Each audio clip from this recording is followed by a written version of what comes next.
It's a sickening story of alleged abuse and a profound betrayal of trust. Oh, yeah, they want to eat it. No, it's just disgusting. A gymnastics coach accused of exploiting and abusing young athletes under his care. The tickling and the other stuff, is that part of like standard training? Incidents do happen in gymnastics. The sport has a bad reputation.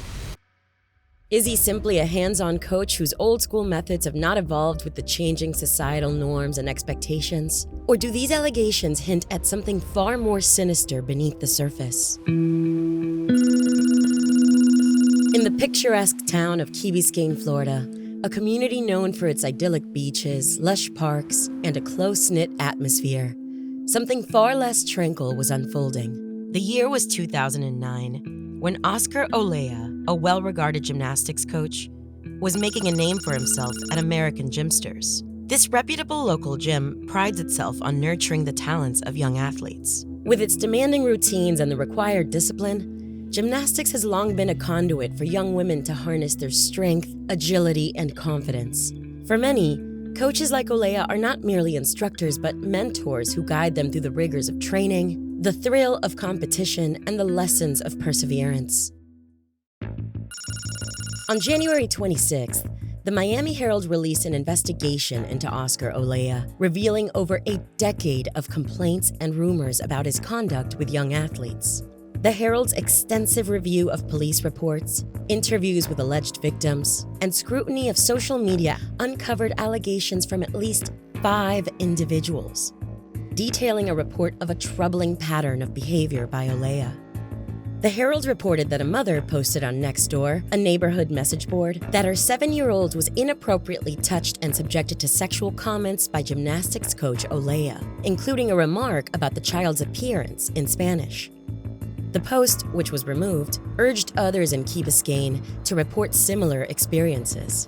Following this, another parent reported her 4-year-old showed how Olea had inappropriately touched her.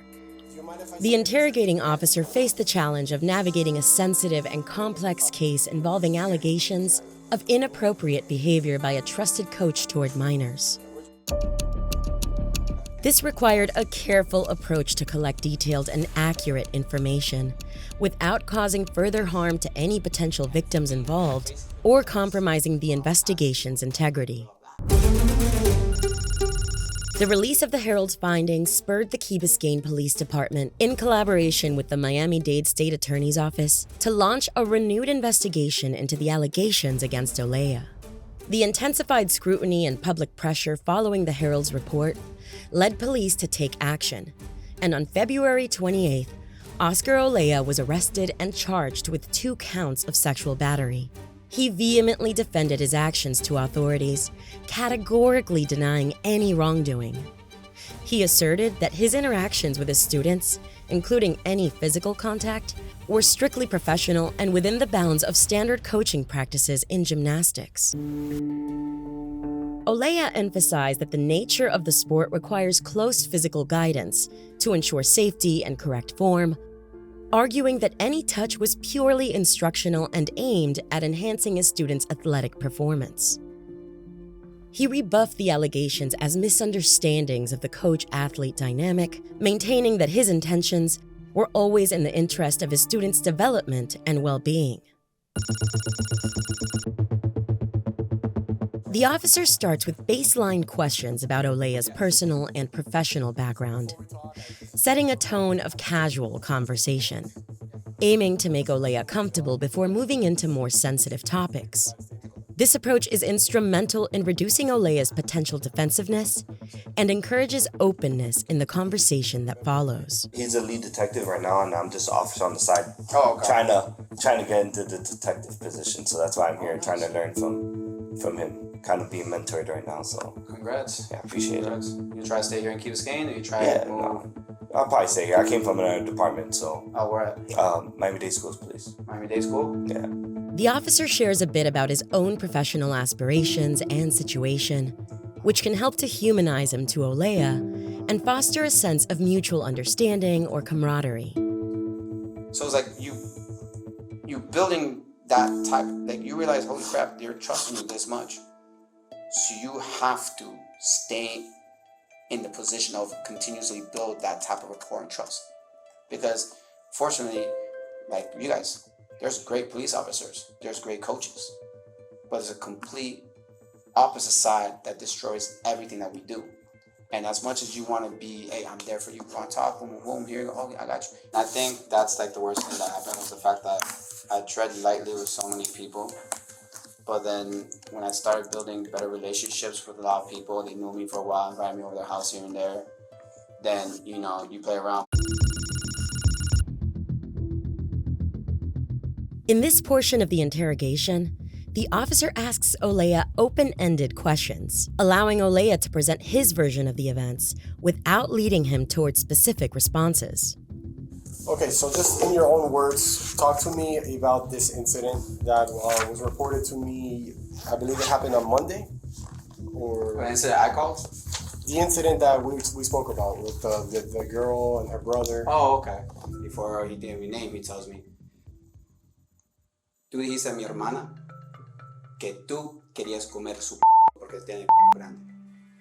I looked at him and I'm like, eso es algo que nunca en mi vida voy a decir a una niña.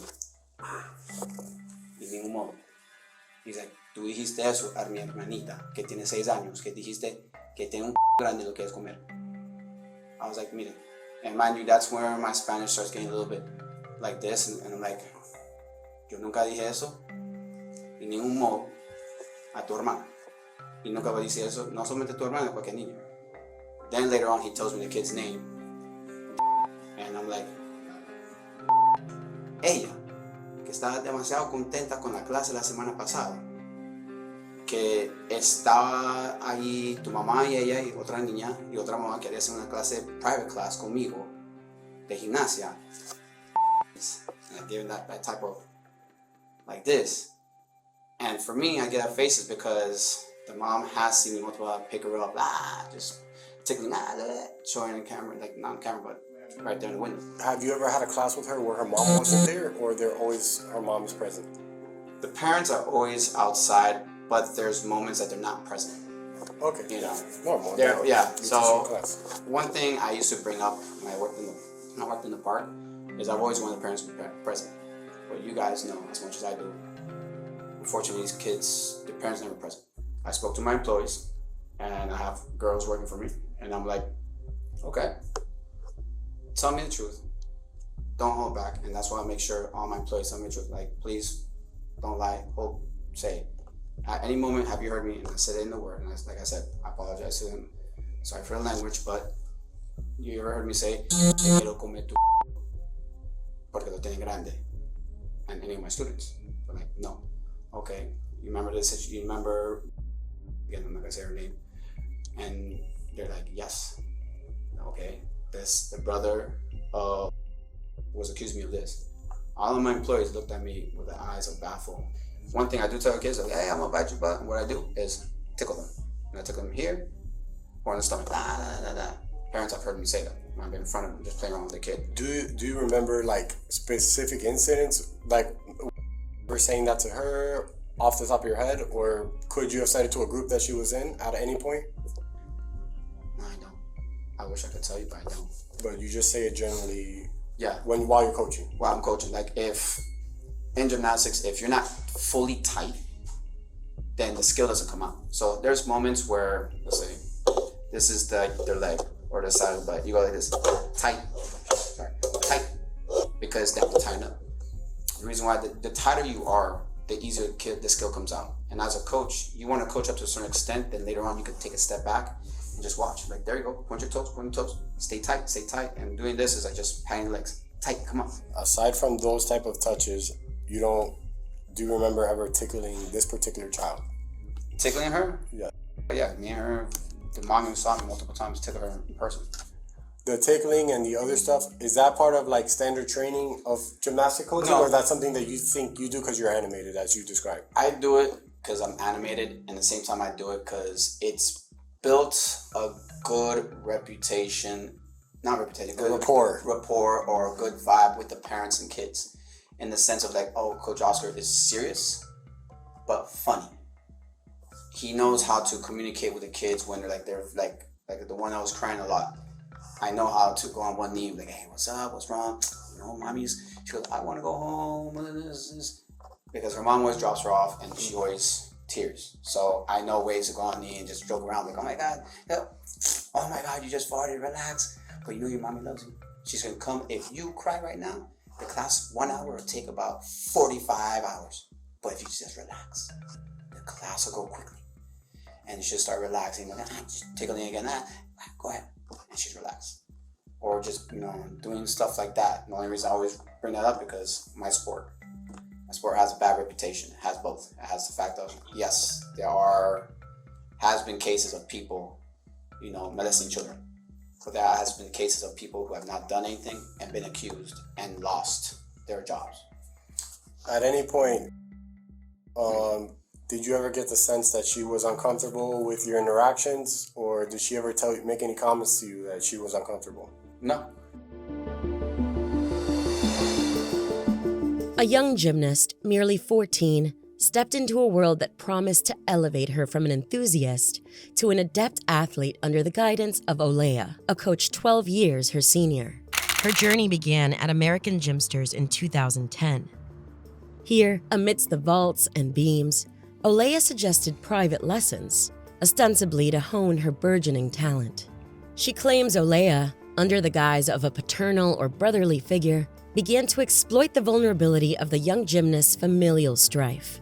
Her parents' divorce had left her grappling with emotional turmoil, a turmoil she says Olea seemed to assuage. According to her statements in an affidavit, as the calendar flipped to 2011 and 2012, the dynamics of their relationship underwent a transformation. What was cloaked in the pretense of love and care soon revealed its true form, a physical relationship shrouded in secrecy.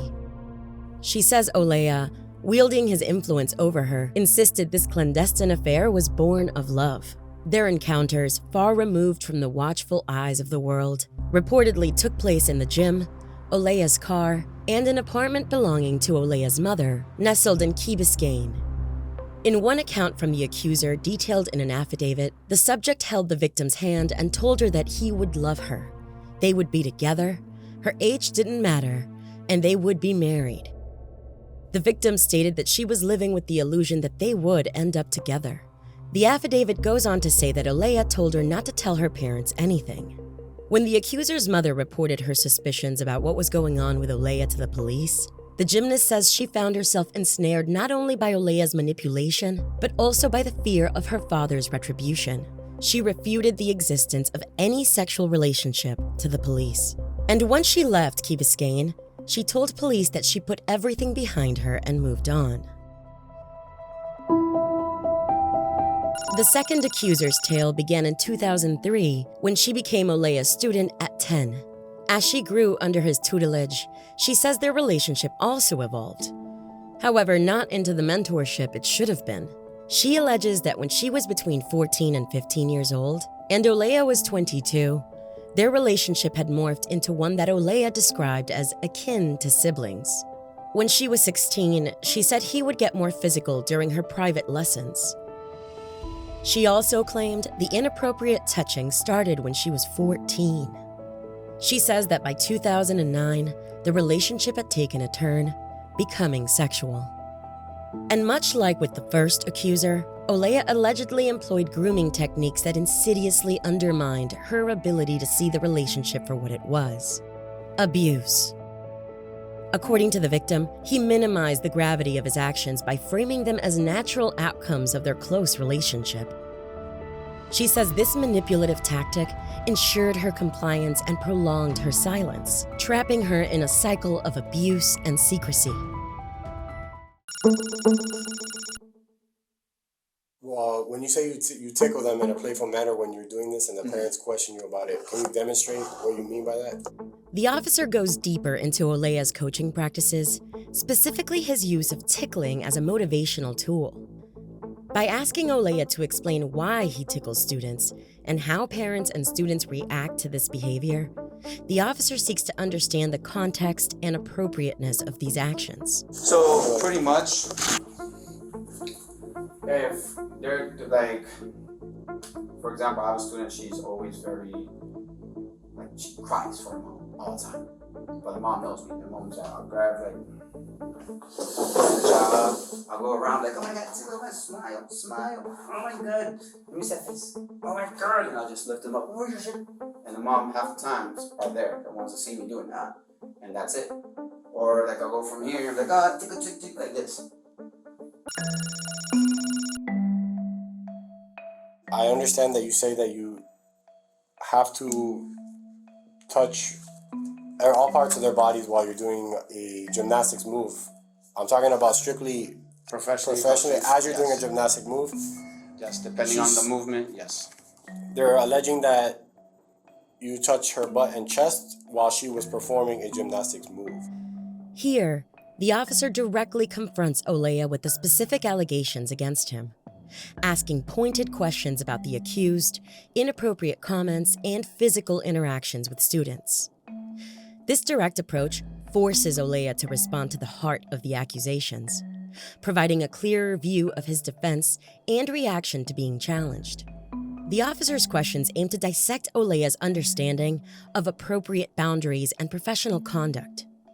During his interrogation, Olea described his coaching style as hands-on, but insisted that his actions were part of standard coaching practices and not sexually motivated. He denied any sexual or inappropriate intent behind his actions, emphasizing the sport's physical nature and the need for close guidance to ensure athletes' safety and correct technique. At certain moments, there's a touch. A chest touch is if they're leaning forward, like too forward, you put chest in, like this. There's moments where, like, it's harder. I always tell myself, and I've had conversations with my employees and other coaches, like, sometimes it's harder as a male coach to try to build that rapport with the kids and parents when you're working at that with women's gymnastics. So do you ever teach classes alone, or your employees are always there with you? Now, before I did, due to the fact that it was very hard to find employees, but now I have employees working with me, and the only times that I did work alone would be the 2:30 Mondays and Wednesdays, and the private class. I have to now revert to be like, well, I need you to understand that it's not just you. Look at our career and what the changes that have happened with body cameras and with protocols and policy. We've all had to go through that same adjustments. As the world changes, we need to adapt to the world. It's not just gymnastics, it's not just police, it's not just medical profession. The world changes and you need to change with it or get left behind. And that's the reality. Another revelation from the Herald's report came from a former co-worker at the Key Biscayne Community Center who alleged a sexual relationship with Olea. At the same time, she was underage, claiming he supplied her with alcohol. According to the arrest form, one of the alleged messages between a victim and Olea stated that he was drunk and high. And the victim replied, "Please be careful," before he asked for a naked picture of herself, and the victim declined. Also among these were claims from two adults, former students of Olea, who alleged sexual abuse as minors, one recounting sexual assaults during private lessons at 13, and another describing a violent rape at 17. With his arraignment set for March 20th, 4 new felony charges were added against Olea in this case. Olea has pleaded not guilty to all charges, asserting his innocence in the face of the allegations against him.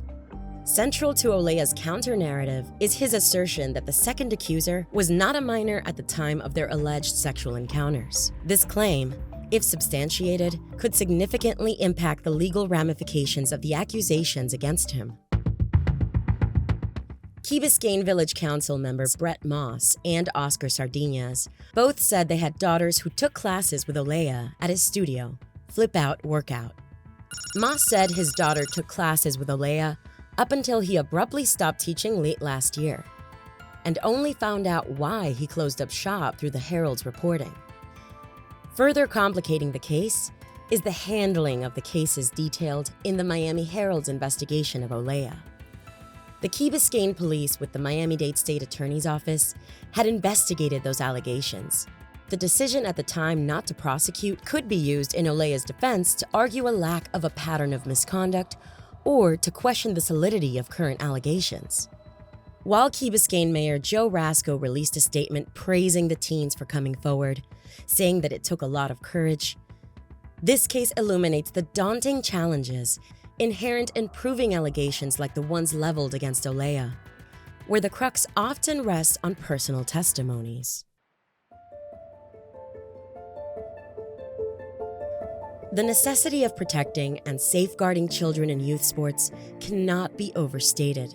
Education about the signs of abuse and the empowerment of young athletes to speak out without fear of retribution are essential components to ensuring that the sports field remains a place of growth, learning, and safety.